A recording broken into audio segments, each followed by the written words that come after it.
चलिए, जय हिंद। तो आज हम आप लोग क्लास में पढ़ेंगे क्लास 10th के रासायनिक समीकरण तथा उनके अभिक्रिया। तो इससे पहले हम पढ़ते हैं कि रासायनिक परिवर्तन और भौतिक परिवर्तन क्या है। तो सबसे पहले हम देखते हैं कि भौतिक परिवर्तन होता क्या है और भौतिक परिवर्तन रासायनिक परिवर्तन में भी कुछ अंतर समझेंगे, तब धीरे धीरे आप लोग के चैप्टर की ओर बढ़ते चलेंगे। तो चलिए स्टार्ट करते हैं।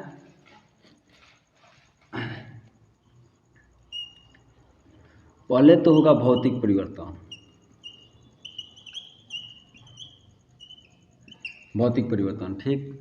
अब देखिए, भौतिक परिवर्तन का मतलब होता क्या है। इसको इंग्लिश में कहते हैं फिजिकल चेंज।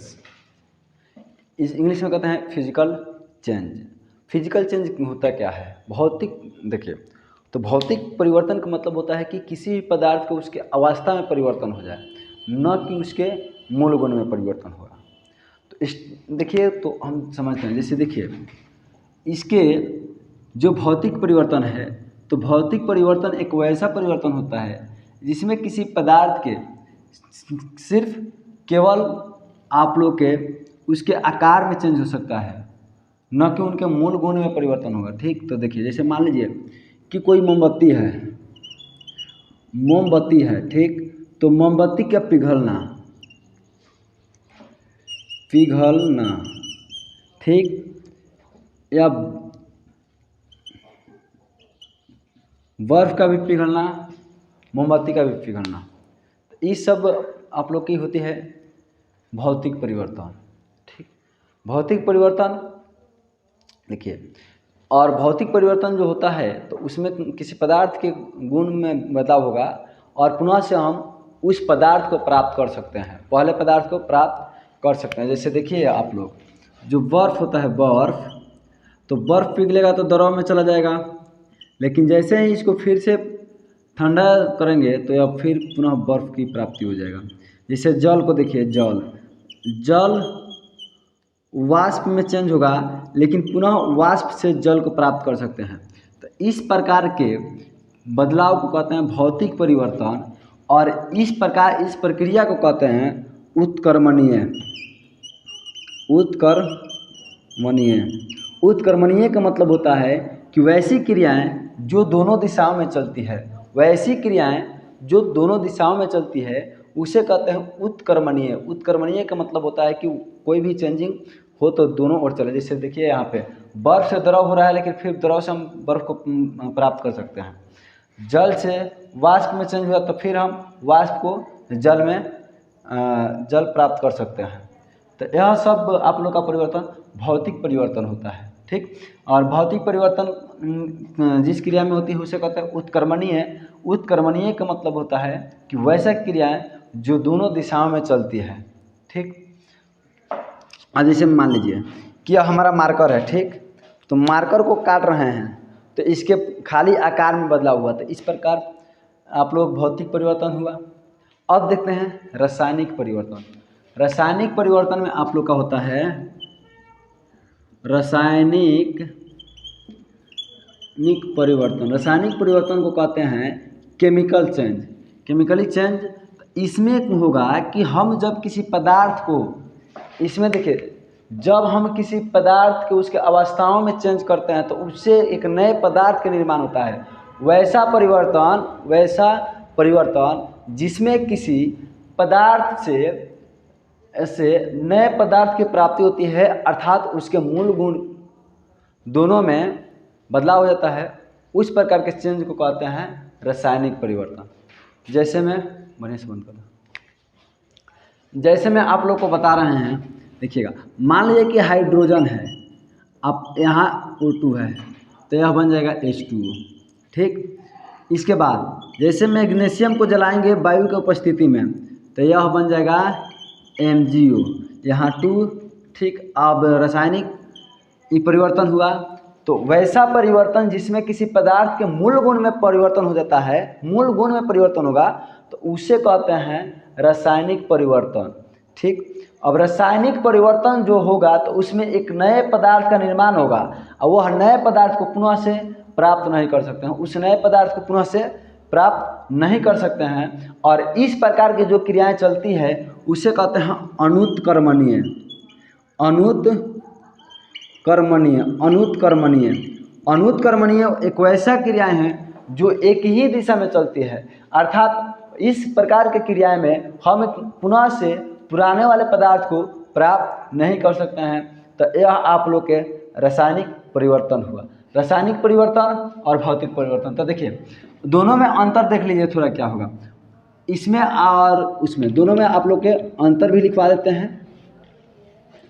और आप लोग भौतिक परिवर्तन को लिखिएगा कि वह परिवर्तन जिसमें किसी पदार्थ के अवस्था में चेंज होता है उसे भौतिक परिवर्तन कहते हैं, न कि उसके मूल गुण में चेंज होगा। ठीक। और भौतिक परिवर्तन में पुनः से पुराने पदार्थ को प्राप्त कर सकते हैं, लेकिन रासायनिक परिवर्तन नहीं कर सकते हैं। भौतिक परिवर्तन उत्कर्मणीय होता है, उत्कर्मणीय जैसी क्रियाएं होती है, लेकिन रासायनिक परिवर्तन में अनुत्कर्मणीय होती है। ठीक। तो देखिए लिख रहे हैं भौतिक परिवर्तन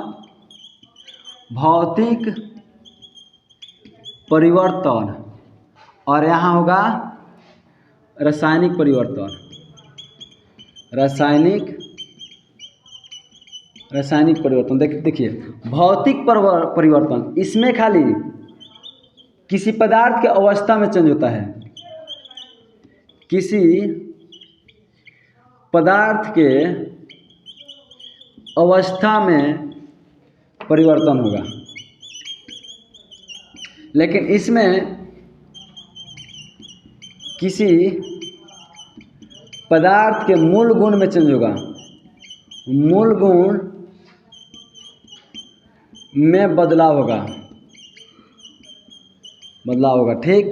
और इसमें देखिए 2 नंबर में होगा। ठीक। इसमें पुराने पदार्थ को प्राप्त कर सकते हैं, लेकिन इसमें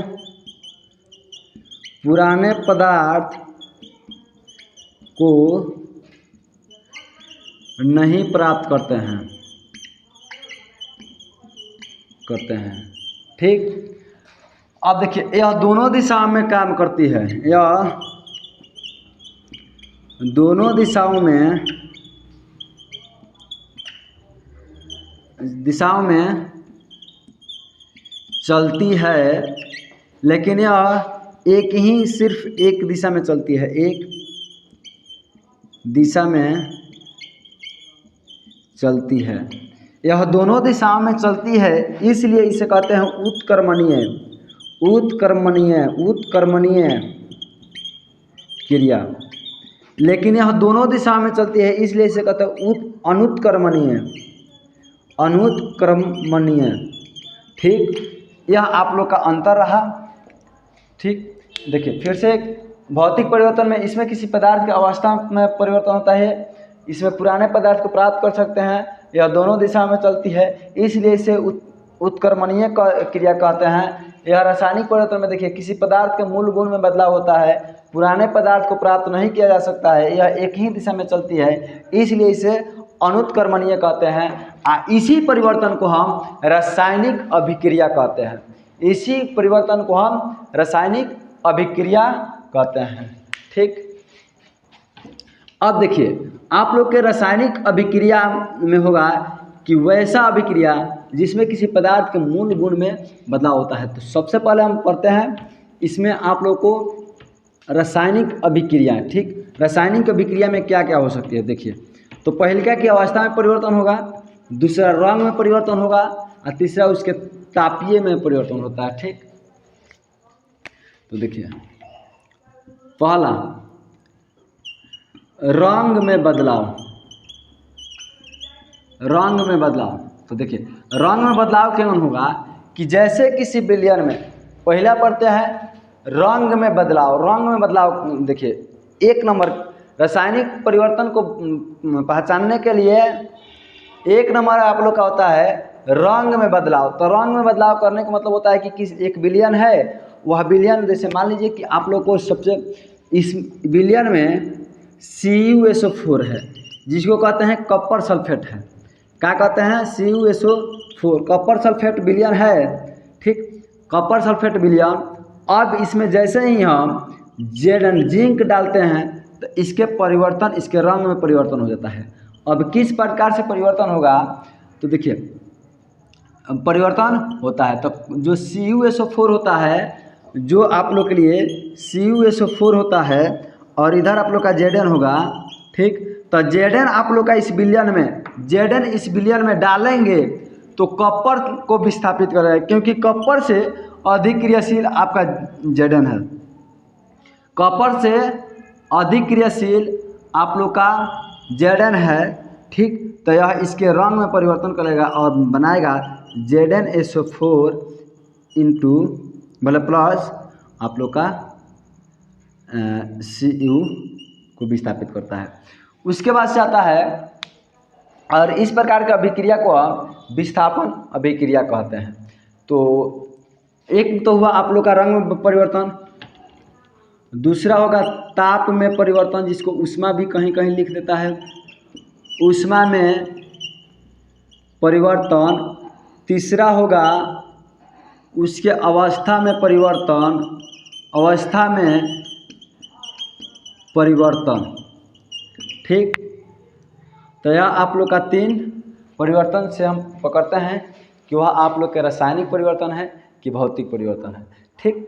अब देखिए रासायनिक परिवर्तन आप लोग समझ गए।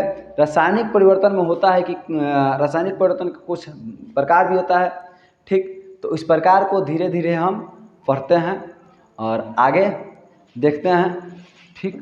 तो देखिए सबसे पहले हम पढ़ेंगे संयोजन अभिक्रिया, सबसे पहले पढ़ेंगे संयोजन अभिक्रिया। तो संयोजन अभिक्रिया के बारे में देखेंगे, ठीक। संयोजन अभिक्रिया फर्स्ट है आप लोग का संयोजन। संयोजन अभिक्रिया का मतलब होता है, इसको अगर हम 2 जगह तोड़ें तो संयोग होता है, संयोग। संयोग का मतलब होता है कि जुड़ना, क्या होता है, जुड़ना। तो कभी भी जब 2 या 2 से अधिक पदार्थ आपस में जुड़ता है, और जब आपस में जुटेगा आप लोग को पता होगा कि वह एक ही पदार्थ का निर्माण करता है। जब ढेर सारे पदार्थ को जब हम आपस में जोड़ेंगे तो वह सभी पदार्थ मिलकर एक नए पदार्थ बन जाता है, ठीक। और इस प्रकार के अभिक्रिया होता है संयोजन अभिक्रिया। जैसे देखिए, जैसे हम मैग्नीशियम को Mg को वायु के उपस्थिति में जलाएंगे तो MgO बना। तो देखिए इसमें MgO बना, तो देखिए इसमें आप लोग का Mg plus O2, Mg plus O2 2 पदार्थ मिलके एक पदार्थ का निर्माण किया। तो इस प्रकार के अभिक्रिया को कहते हैं संयोजन अभिक्रिया, ठीक। तो संयोजन अभिक्रिया होता है कि वैसे अभिक्रिया जिसमें 2 या 2 से अधिक पदार्थ आपस में मिलके एक नए पदार्थ के निर्माण करता है, उसे संयोजन अभिक्रिया कहते हैं। लेकिन इसके बाद आते हैं वियोजन, सेम इनके अपोजिट। अपोजिट का मतलब होता है कि सेम इसके उल्टा। वियोजन अभिक्रिया को देखते हैं, ठीक। देखिए वियोजन अभिक्रिया, वियोजन अभिक्रिया। तो वियोजन अभिक्रिया, वियोजन का मतलब आप लोग को हो रहा है कि वियोजन, वियोजन का मतलब होता है टूटना। इसी को कहते हैं अपघटन अभिक्रिया, इसी को कहते हैं अपघटन अभिक्रिया, अपघटन अभिक्रिया भी कहते हैं। तो देखिए जैसे वियोजन अभिक्रिया है आपको, जैसे आपका वियोजन अभिक्रिया, तो वियोजन का मतलब होता है कि टूटेगा।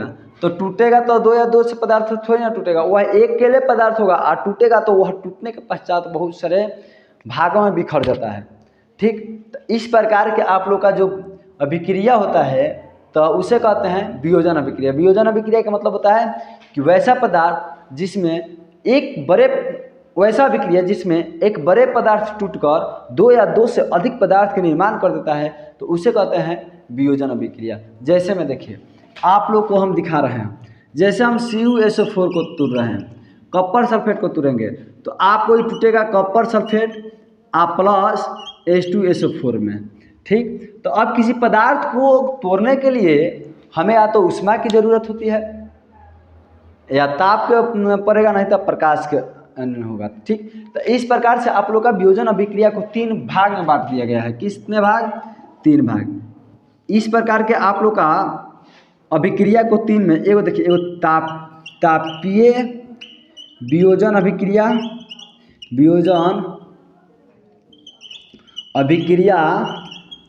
और दूसरे बहु आप लोग का होता है विद्युतीय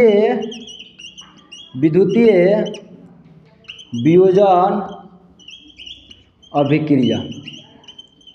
ठीक। तीसरा होता है आप लोग का प्रकाशीय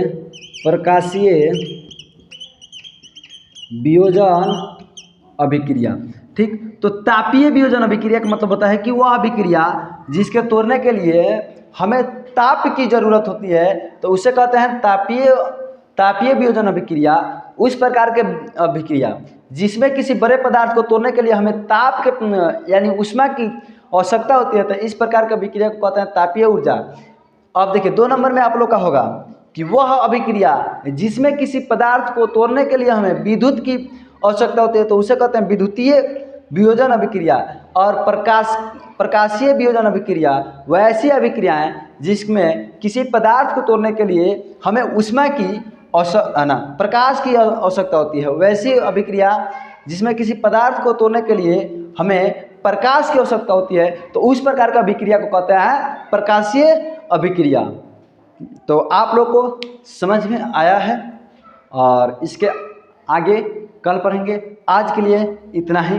यदि आपको यह वीडियो पसंद आए तो चैनल को सब्सक्राइब तथा अपने दोस्तों के साथ शेयर करें, क्योंकि अधिक से अधिक आप लोग को दोस्त भी फ्री ऑफ कॉस्ट के मौका न गंवाएं।